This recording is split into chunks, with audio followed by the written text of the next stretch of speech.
En lo más profundo del corazón de Wichita, Kansas, se encuentra la dinastía petrolera más poderosa de América. Y no son los Rockefeller. El negocio de esta familia genera el doble de lo que Coca-Cola hace, alrededor de 125 mil millones de dólares al año. Son la segunda empresa de propiedad privada más grande de América, y el actual patriarca de la familia ocupa el puesto 22 entre las personas más ricas del mundo. Esta familia opera refinerías de petróleo en Alaska, Texas, Minnesota y otros estados, lo que significa que controlan 4.000 millas de oleoductos, más largo que los Estados Unidos mismo.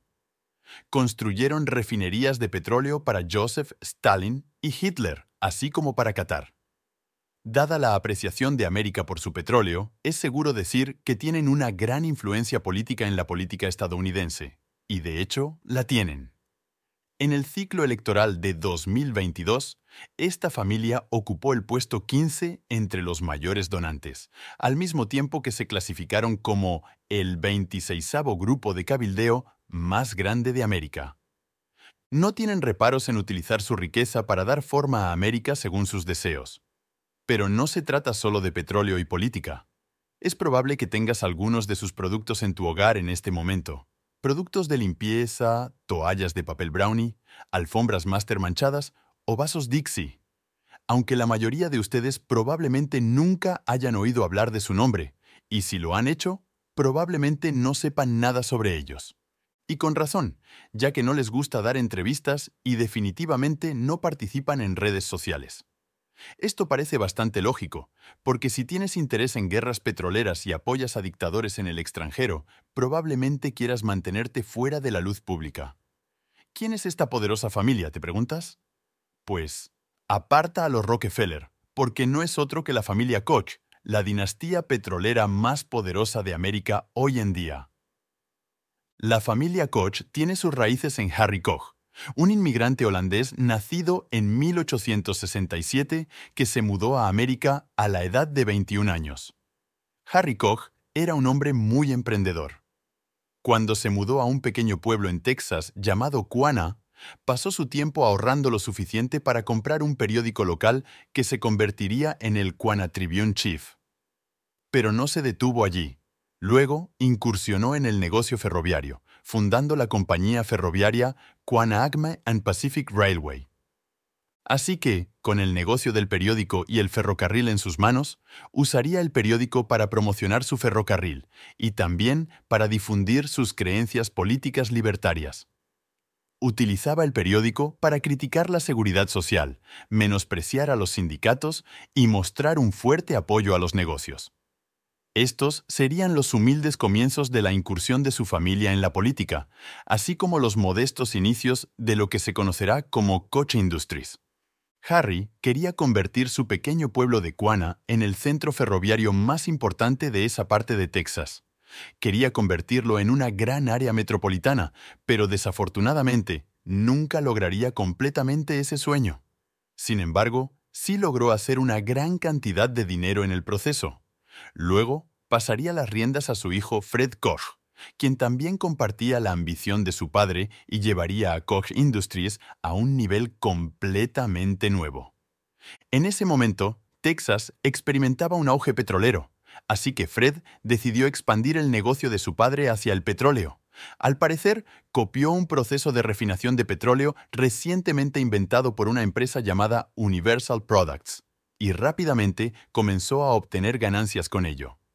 Instaló sus productos de refinación de imitación en todo el Medio Oeste, y los negocios iban viento en popa hasta que Universal Products lo demandó en 1929 por violación de derechos de autor. De repente, el negocio de Fred estaba en peligro, y necesitaba encontrar una manera de seguir ganando dinero. Entonces, pensó para sí mismo, las leyes de derechos de autor estadounidenses son solo eso, estadounidenses. A otros países no les importará si están infringiendo las leyes de propiedad intelectual estadounidenses. Así que, para seguir ganando dinero, todo lo que necesitaría hacer sería encontrar personas en otros países que necesitaran sus servicios de refinación de petróleo y que tampoco les importara las leyes estadounidenses. Hmm, personas como dictadores. Por lo tanto, Fred decidió ir a la Unión Soviética para ayudar a ¿quién más que Joseph Stalin? Sí, Fred fue a la Unión Soviética para ayudar a Joseph Stalin a establecer 15 refinerías de petróleo en la década de 1930, antes de la Segunda Guerra Mundial. Y funcionó. Las refinerías de petróleo fueron un éxito, y Stalin le pagó millones, pero también terminó encarcelando y ejecutando a algunos de los colegas soviéticos de Fred, lo cual obviamente no fue la forma ideal de mostrar gratitud a Stalin. Así que Fred salió de la Unión Soviética y le quedó un profundo odio por el comunismo. Dado que la Unión Soviética ya no era una opción, fue al siguiente cliente lógico, Hitler.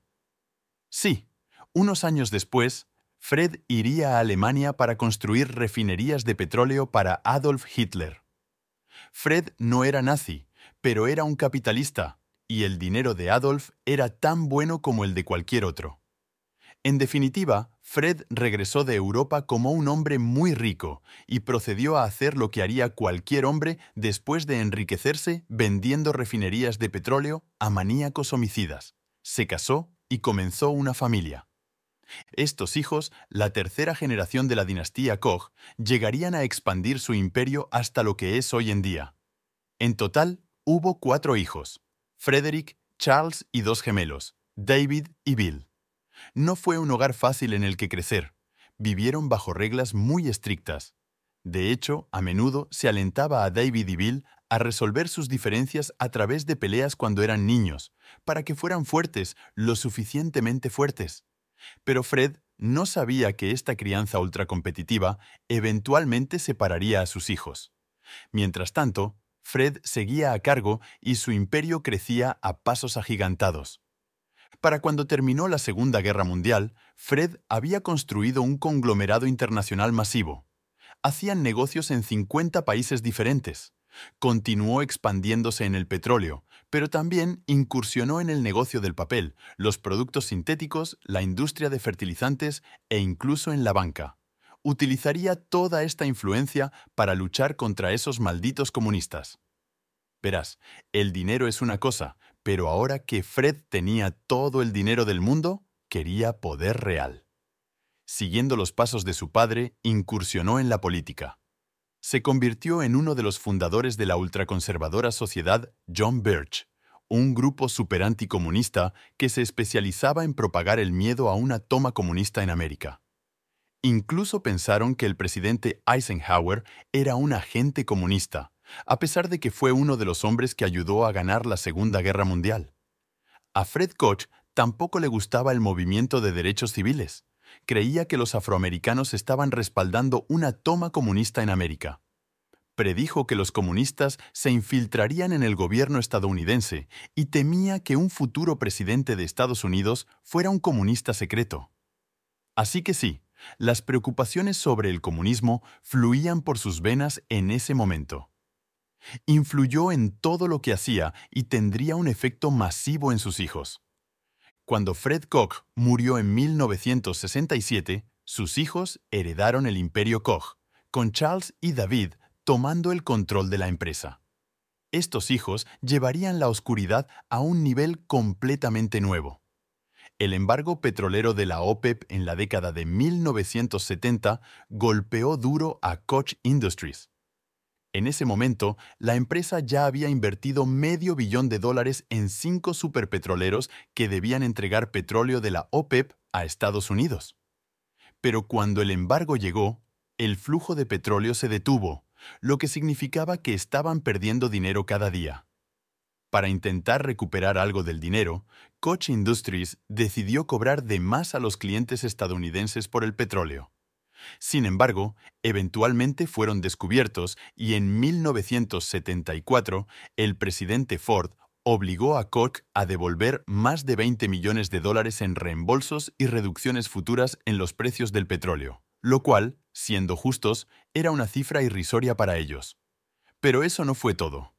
A finales de la década de 1970, el gobierno federal estaba otorgando áreas de exploración para petróleo mediante un sistema de lotería, donde se podía obtener un arrendamiento de 10 años por solo $1 por acre si ganabas la lotería.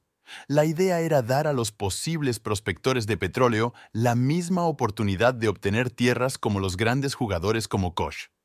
Pero a Koch no le gustaban esas probabilidades, así que consiguió que varias personas presentaran ofertas en su nombre.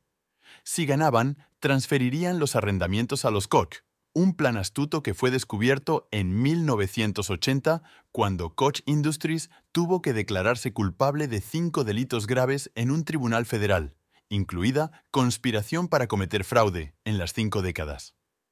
Charles Koch estaba a cargo del imperio. La empresa estaba pagando niveles récord de multas. Básicamente, cualquier cosa sombría que pudieran hacer, probablemente la estaban haciendo, incluso apuñalando por la espalda a su propia sangre. En 1983 se desató una lucha de poder entre los hermanos Koch. Al final, Frederick y Bill fueron expulsados de Koch Industries, llevándose consigo una suma de $800 millones, equivalente a 2.300 millones en el dinero actual.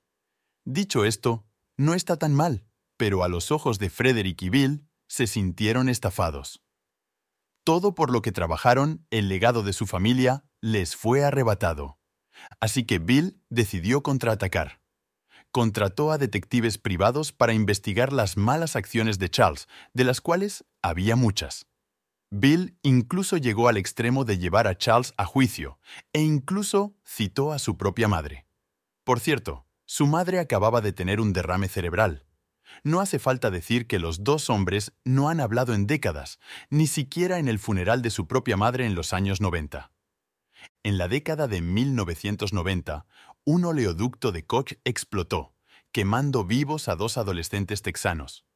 Los investigadores encontraron cientos de agujeros en el defectuoso oleoducto que pasaba cerca de una zona residencial, pero Koch Industries solo reparó unos pocos.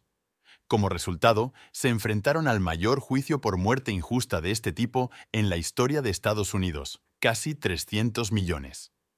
Justo un año después, Koch Industries tuvo que pagar, cito, la multa más grande jamás impuesta a una empresa, 30 millones por más de 300 derrames de petróleo de las refinerías que eran responsabilidad de Koch Industries.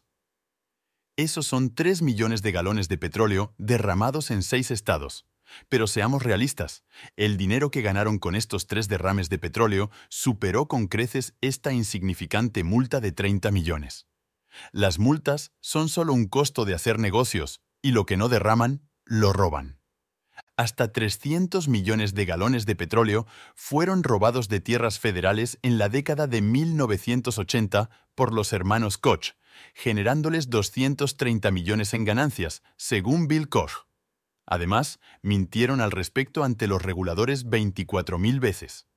Y si eso no fuera lo suficientemente malo, gran parte de ese petróleo provenía de tierras tribales nativas americanas. ¿Por qué? Porque robar petróleo de estas áreas es mucho más fácil, ya que el gobierno no estaba realmente vigilando. Y lo que no roban, lo contaminan. Por ejemplo, toma esta papelera de la empresa Georgia Pacific, propiedad de Koch Industries. Producen productos como Brony, Dixie, Angel Soft y más. Pero lo que quizás no sepas es que la fabricación de productos de papel es un proceso muy tóxico, razón por la cual, según la EPA, esta papelera emite 1.5 millones de libras de productos químicos tóxicos cada año, incluyendo formaldehído y cloroformo. Todo este desecho tóxico afecta a una pequeña ciudad de clase trabajadora con solo 5.200 residentes. Los ríos huelen mal, el aire huele mal. Cuando el viento sopla en la dirección equivocada, trae un olor metálico fuerte a los hogares de los residentes cercanos. Un fuerte olor punzante que irrita la nariz y quema la garganta y los pulmones, según los residentes. Muchos lugareños han muerto de cáncer y la contaminación sigue fluyendo.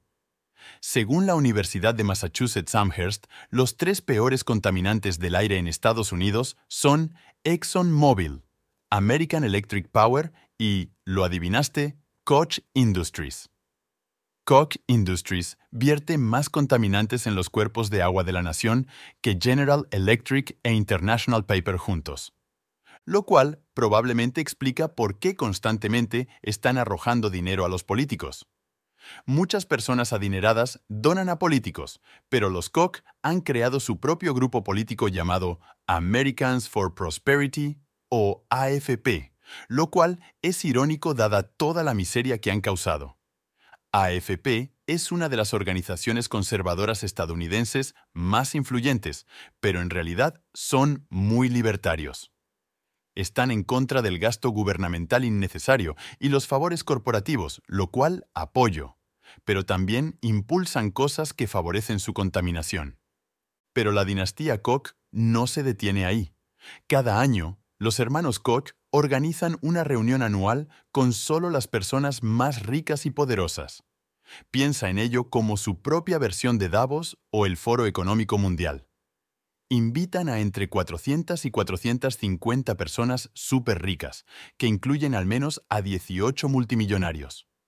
Un investigador estima que el patrimonio neto de estas personas supera los 200.000 millones.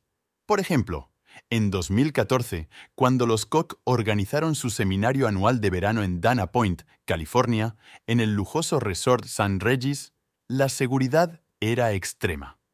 Los asistentes tenían escoltas de Koch Industries y todos tenían que entregar sus teléfonos móviles. Algunas fuentes sugieren que podría haber habido unos 300 multimillonarios, lo que habría representado más de la mitad de los multimillonarios en el país en ese momento. Entonces, ¿qué nos tiene preparada la dinastía Koch? ¿Para el futuro? Bueno, con este año electoral, 2024, puedes apostar a que están trabajando arduamente para mover los hilos, y uno de sus principales objetivos es asegurarse de que Trump no obtenga la nominación.